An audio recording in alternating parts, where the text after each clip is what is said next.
सम्पूर्णमा नमस्कार। आज हामी जिल्ला प्रहरी कार्यालय कैलालीमा आएका छौँ। यहाँ सेवा लिन आउनुभएका सेवाग्राही नागरिकसँग प्रत्यक्ष रूपमा कुरा गर्दै उहाँहरूको अनुभव, सुझाव, अपेक्षा, गुनासो तथा प्रहरी सेवाप्रतिको धारणा बुझ्ने प्रयास गर्नेछौँ। आउनुहोस् प्रत्यक्ष रूपमा नागरिकका कुराहरू सुनौँ। मेरो नाम नीतिश जोशी, मेरो घर धनगढी वडा नम्बर 2 सन्टो सिटोल। नमस्ते, मेरो नाम दिलीप खड्का, म धनगढी उपमहानगरपालिका वडा नम्बर 5 बाट। नमस्ते, म प्रेम भण्डारी, धनगढी उपमहानगरपालिका वार्ड नम्बर 9 को वडा अध्यक्ष। मेरो नाम भोज कुमारी सब, थलारा गाउँपालिका वडा नम्बर 7 जित रोकाया।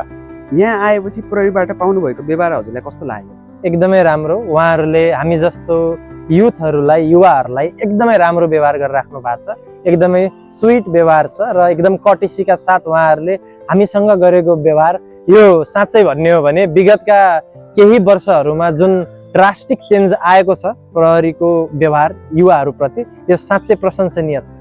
ठिकै छ, राम्रै व्यवहार छ। मैले के सोधपुछ गर्नुपर्ने कुराहरू थियो, उहाँहरूले चाहिँ सहजै त्यो सहयोग गर्नुभयो। जो राम्रो लाग्यो, ठिक छ, एकदम ठिक छ। सरहरूले एकदम राम्रो तरिकाले गरेर राख्नु भएको छ। जो अहिले सोध्नुभन्दा पनि उहाँहरू कन्ट्याक्ट गरेर राम्रोसँग बोलाउनुहुन्छ, सबैलाई बसाएर एकदम कुर्सीलाई राखेर एकदम आफ्नो बानी व्यवहार पहिलाको जस्तो कुनै पुलिसहरूले अलग तरिकाले हेर्थ्यो भने चाहिँ अहिले एकदम राम्ररी क्लियरली बसाएर एकदम सफा मनले सफा क्वेसनहरू सोध्नुहुन्छ कि त्यो उसले पनि खोज्न जानुभएको छ भन्नुभएको थियो। मलाई आमा तपाईँको नातिनी खोजिदिन्छन् भन्नुहुन्छ, मलाई नराम्रो केही भन्नुभएको छैन। तपाईँहरू पनि मेरो छोरै जस्तो हुनुहुन्छ, ठुलो मान्छे भए पनि मेरो छोरा जस्तो हुनुहुन्छ। म त अहिले अब कति 78 वर्षको मान्छे हुँ म। प्रहरीप्रतिको तपाईँको विश्वास अहिले कतिको छ? एकदमै धेरै छ। प्रहरी बिना कुनै पनि समाजको परिकल्पना गर्न सकिँदैन। प्रहरी भनेको राज्यको पहिलो अनुहार हो पनि भन्छु म चाहिँ समाजमा। प्रहरी जति राम्रो हुन्छ राज्य पनि त्यति नै बढी उपस्थित हुन्छ समाजमा। त्यसैले हाम्रो प्रहरीको अहिलेको उपस्थिति र अहिलेको व्यवहार एकदमै राम्रो छ र यो अझै राम्रो हुँदै जाओस्, मेरो शुभकामना छ।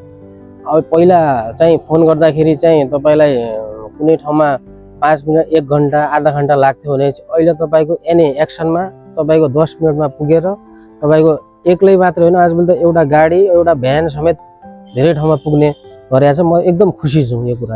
प्रहरीप्रतिको विश्वास छ, विश्वास नहुने त भएन, विश्वासै छ। सर, अब विश्वास त छ। प्रहरी सेवामा अझ सुधार हुनुपर्ने कुराहरू हजुरलाई चाहिँ के लाग्छन्? अब केही सुधार हुनुपर्ने पाटोहरू पक्कै पनि छ। सबै कुरा सुधार भइसकेको अवस्था पनि होइन। विशेष गरी तल्लो तहका हाम्रा पुलिसका कर्मचारी जति पनि हुनुहुन्छ उहाँहरू एकदमै खटिएर काम गर्नुहुन्छ। उहाँहरूको खटन पटनमा कुनै समस्या छैन। उहाँहरूले चाहिँ अलिकति अझै पोलाइटनेस, अलिकति अझै व्यवहारिक हुनुपर्छ जस्तो मलाई लाग्छ। हुनुहुन्छ उहाँहरू, अझै राम्रो हुनुपर्छ भन्ने एउटा आग्रह छ। समुदाय र प्रहरी बीचको सम्बन्ध अहिले हजुरलाई चाहिँ कस्तो लाग्छ? समुदाय र प्रहरी बीचको सम्बन्ध एकदमै राम्रो छ। समुदायमा हुने हरेक घटना, हरेक सानो इस्यु पनि प्रहरी कार्यालयसम्म आइपुग्छ। नागरिकको, जनताको प्रहरीप्रति एकदमै एउटा विश्वास छ। त्यो विश्वास कायम रहोस् र यो न्यायोचित एउटा फैसला चाहिँ भइराखोस्। कसैको आग्रह र पूर्वाग्रहमा परेर फैसला चाहिँ हुनु हुँदैन, त्यो भएको पनि छैन। प्रहरी सेवामा सुधार गर्नुपर्ने कुराहरू भन्दाखेरि यो जुन यो जेनजी आन्दोलन भयो त्यस पश्चात चाहिँ प्रहरीको थोरै मनोबल गिरेको जस्तो लागेको छ। हजुर। अनि प्रहरीहरूले चाहिँ मनोबल गिरेका कारणले गर्दाखेरि अलिकति आफ्नो काम कारबाहीमा ढिलासुस्ती जस्तो भइरहेछ। त्यसका लागि प्रहरीले उच्च मनोबल बनाएर काम गर्नुपर्ने जस्तो लाग्छ। अब उहाँहरूले गर्नुभएको एकदम राम्रो। राति ड्युटी बिचारेर 10 बजेभन्दा उता घुमिराख्नु भएको छ। सामुदायिक आफ्नो एरियातिर के कस्तो भनेर यहाँ लिङ्क आफ्नो राख्नु भएको हुनाले उहाँले राम्रो नै गर्नुभएको छ। टोल टोलमा गइराख्नु भएको। अब समुदायको एउटा आशा र भरोसाको केन्द्र, सम्पूर्ण आफ्नो सुरक्षाको कवच सर नै प्रहरीलाई मानेको छ। त्यही भएर विभिन्न गाउँमा हुने क्रियाकलापमा जुन कानुनले निषेध गरेका क्रियाकलापहरू छन् त्यसमा चाहिँ प्रहरीप्रति नै विश्वस्त भएर प्रहरीकै सेवा खोजिराखेका हुन्छ। प्रहरीले ठिक हो, पीडितलाई अब न्याय दिलाउने, अब पीडितको पक्षमा उभिदिने, यति भन्न चाहन्छु। यहाँको वातावरण र सेवा प्रवाह अहिले तपाईँलाई हेर्दाखेरि कस्तो लाग्यो? पक्कै पनि वातावरण हेर्दाखेरि र सेवा प्रवाह हेर्दाखेरि पनि मैले अहिले पनि त्यही हेर्न आएको थिएँ र एउटा नागरिक गुनासो सम्बोधन गराउनका निम्ति आएको थिएँ।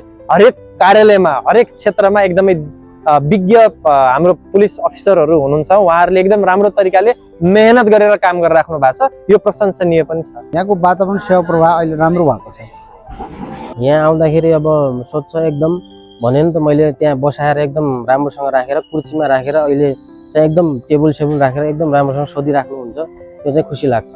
अन्त्यमा तपाईँले प्रहरी प्रशासनलाई के सुझाव दिन चाहनुहुन्छ? एज अ पब्लिक हजुरको एउटा एक्सपेक्टेसनहरू के राख्न चाहनुहुन्छ?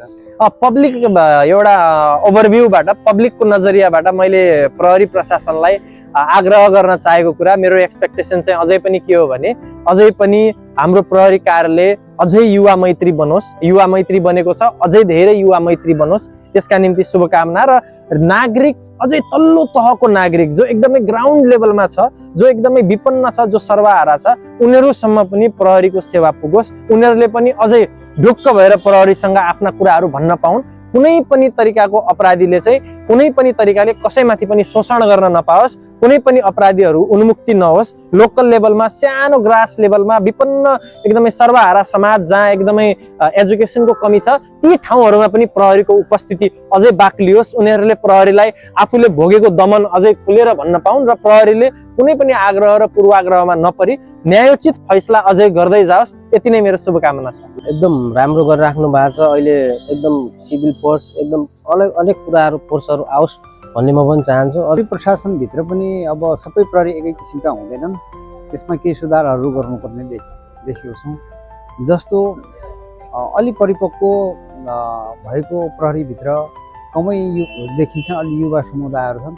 पहिलाको प्रहरीभन्दा अहिलेको प्रहरीमा चाहिँ थोरै आत्मबल पनि घटेको र जिम्मेवारीबाट पनि वञ्चिने कुनै घटनाहरू त्यस्तो भइरहेका खण्डमा पनि उजुरी परेको छैन। हामीले त्यहाँ किन गर्ने भन्ने किसिमको मनोभावना चाहिँ बुझेको छु मैले। हस्, धन्यवाद सर।